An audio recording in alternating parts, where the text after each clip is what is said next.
नमस्कार and welcome, you are watching Rising Bharat. I am Aviraj. Last video यानी कि part 1 में हमने डिस्कस किया था कि किस तरह से एआई म्यूजिक इंडस्ट्री को ट्रांसफॉर्म कर रहा है। अगर अभी तक आप लोगों ने उस वीडियो को नहीं देखा है तो मेरी आपसे रिक्वेस्ट है कि आप लोग उस वीडियो को सबसे पहले देख लें। लिंक आपको डिस्क्रिप्शन में मिल जाएगा। पार्ट 1 में हमने एआई म्यूजिक प्रोडक्शन के एडवांटेजेस के बारे में बात किया था कि बेनिफिट्स क्या हैं, जैसे कि म्यूजिक का डेमोक्रेटाइजेशन हो रहा है, क्रिएटिव फ्रीडम है, प्रोडक्शन में टाइम और पैसा कम लगता है और तमाम तरह के एडवांटेजेस हैं। लेकिन ये तो सिर्फ इसका एक पहलू है। जितना आसान और अच्छा ये हमें दिख रहा है, दरअसल ऐसा है नहीं। इसके कई सारे डिसएडवांटेजेस हैं जिसके बारे में हम आज की इस वीडियो में बात करने वाले हैं। तो चलिए शुरू करते हैं। देखिए, जो सबसे पहली प्रॉब्लम है वो है एआई स्लॉप, मतलब low quality mass produced content का एक बहुत बड़ा जो सुनामी है वो आ रहा है। हर जगह ऐसा लो क्वालिटी कंटेंट बह रहा है। एक म्यूजिक स्ट्रीमिंग प्लेटफॉर्म है जिसका नाम है डीजर। उन्होंने रिवील किया है कि जो भी नए गाने डेली उनके प्लेटफॉर्म पर अपलोड हो रहे हैं उनमें से 18% सॉन्ग्स प्योरली एआई जनरेटेड हैं, यानी कि 100 में से 18 गाने एआई से बनाए जा रहे हैं। ये एक बहुत बड़ा नंबर है। लेकिन इंटरेस्टिंग बात यह है कि इन गानों का टोटल स्ट्रीम्स में शेयर बहुत कम है।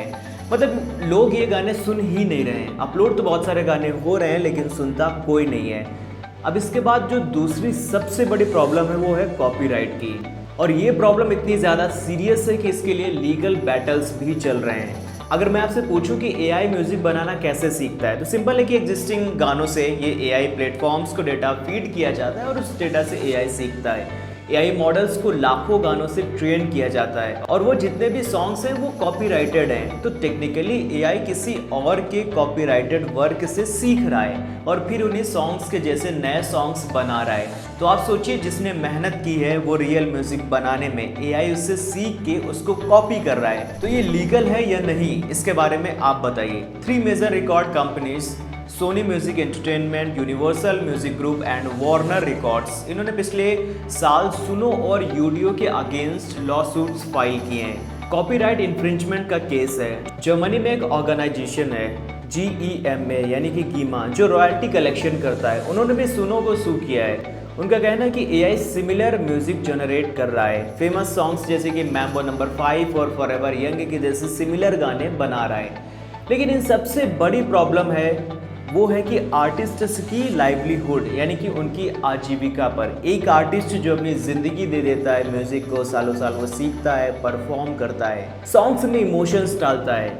आप बताइए, लोग सॉन्ग्स को क्यों सुनते हैं? क्योंकि हम संगीत से कनेक्ट करते हैं। हम जिस भी सिचुएशन में होते हैं, हैप्पी, सैड, तो हर सिचुएशन के लिए गाना है। म्यूज़िक हमें काम करता है, हमारे अंदर स्टेबिलिटी लाता है। तो इस तरह का म्यूज़िक एक रियल आर्टिस्ट ही बना सकता है जो ह्यूमन इमोशंस को समझता है।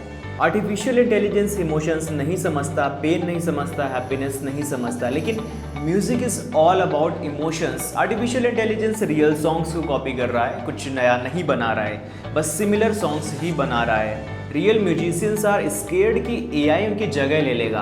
अब एआई ही म्यूजिक बनाएगा। रियल म्यूजिशियंस सोच रहे हैं कि लोग फ्री म्यूजिक सुनेंगे और असली आर्टिस्ट को पैसा कम मिलेगा और सपोर्ट भी कम मिलेगा। और ये डर नया नहीं है। देखिए, इतिहास में भी देखा गया है कि जब भी कोई नई टेक्नोलॉजी आती है तो बहुत सारे लोगों की जॉब्स जाती हैं।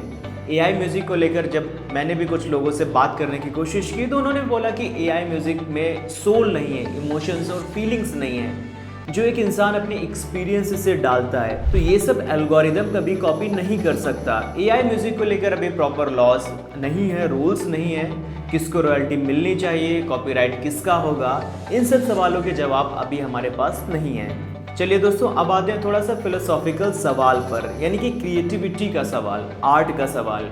इसको थोड़ा डीपली डिस्कस करते हैं। As an art lover, as a creative person, मुझे लगता है कि मुझे इस बारे में बात करनी चाहिए। क्या एआई म्यूजिक रियल आर्ट है? क्या इसमें क्रिएटिविटी है? क्या इमोशंस हैं? या ये सिर्फ एक ऑटोमेशन है? देखिए, इस सवाल से ये पूरी म्यूजिक इंडस्ट्री 2 हिस्सों में डिवाइड हो गई है। एक ग्रुप है जो एआई को एम्ब्रेस कर रहा है। उनका मानना है कि एआई सिर्फ एक टूल है और उनके हिसाब से टूल का इस्तेमाल करना एक तरह की क्रिएटिविटी ही है। स्कॉट स्मिथ ये पॉइंट बहुत अच्छे तरीके से एक्सप्लेन करते हैं। वो कहते हैं कि म्यूज़िक प्रोड्यूसर्स के पास ऑलरेडी बहुत सारे टूल्स हैं।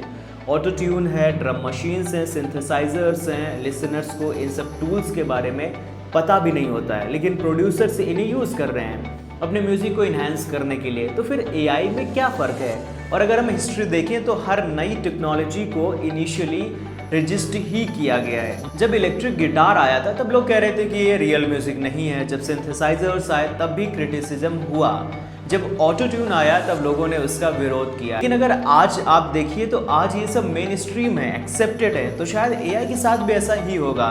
लेकिन वहीं पर एक दूसरा ग्रुप है जो बिल्कुल अपोजिट व्यू रखता है। Kate Bush, Annie Lennox and Damon Albarn, ये 1000 से ज़्यादा म्यूजिशियंस ने एक साइलेंट एल्बम रिलीज किया।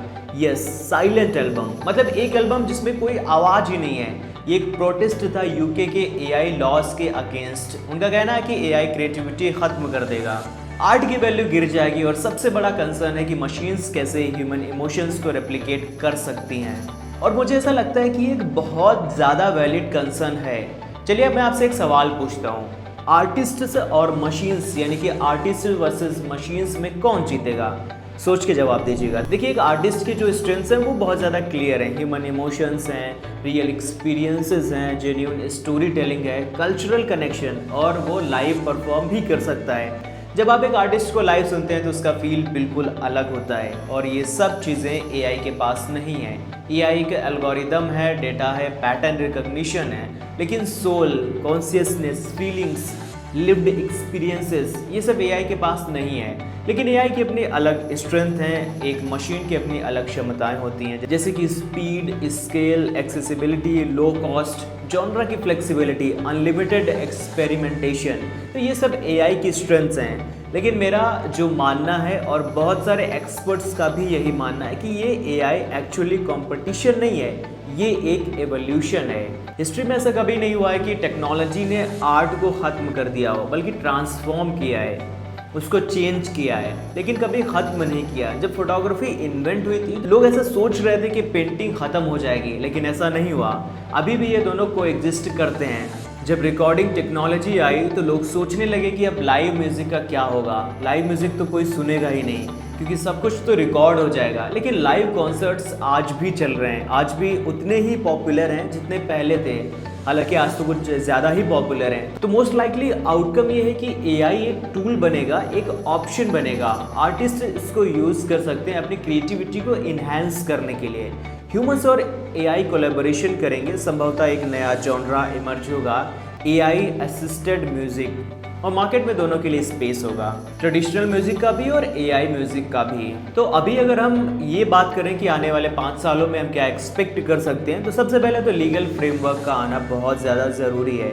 अभी जो है वो सस्टेनेबल नहीं है। कॉपीराइट लॉस क्लैरिफाई होंगे, रॉयल्टी डिस्ट्रप्शंस के सिस्टम्स बनेंगे, एआई जनरेटेड और ह्यूमन मेड म्यूजिक के बीच लेबलिंग मैंडेटरी होगी। आने वाले टाइम में क्वालिटी कंट्रोल भी इम्प्रूव होगा, प्रीमियम एआई म्यूजिक और मास प्रोड्यूस्ड गानों के बीच एक क्लियर डिफरेंस पता चलेगा। ऐसा नहीं रहेगा कि आप कुछ भी कचरा बनाएंगे और पता ही नहीं चलेगा। Hybrid human AI collaborations main stream हो जाएंगे, कोई भी इसके थ्रू म्यूजिक बना सकता है। अब हर जगह एआई म्यूजिक आ जाएगा तो एजुकेशन सेक्टर में भी चेंजेस आएंगे। म्यूजिक स्कूल्स एआई टूल्स सिखाएंगे, एआई म्यूजिक प्रोड्यूसर एक नया करियर पाथ बन जाएगा। और लास्ट और सबसे इम्पॉर्टेंट बात यह है कि कल्चरल एक्सेप्टेंस बढ़ेगा। यंग जनरेशन जो अभी एआई के साथ ग्रो अप कर रही है वो इसको नेचुरली एक्सेप्ट करेंगे। तो दोस्तों, पार्ट 1 और पार्ट 2 को मिलाकर ये थी हमारी complete case study AI music revolution पर। मैं जानना चाहता हूँ कि आप लोग क्या सोचते हैं इस बारे में। क्या आप एआई म्यूजिक सुनेंगे? क्या ये रियल आर्ट है आपके हिसाब से? फ्यूचर कैसा होगा? कमेंट सेक्शन में लिख करके जरूर बताइए। फिलहाल आज की वीडियो में इतना ही, मिलते हैं नेक्स्ट वीडियो में, तब तक के लिए शुक्रिया, अलविदा।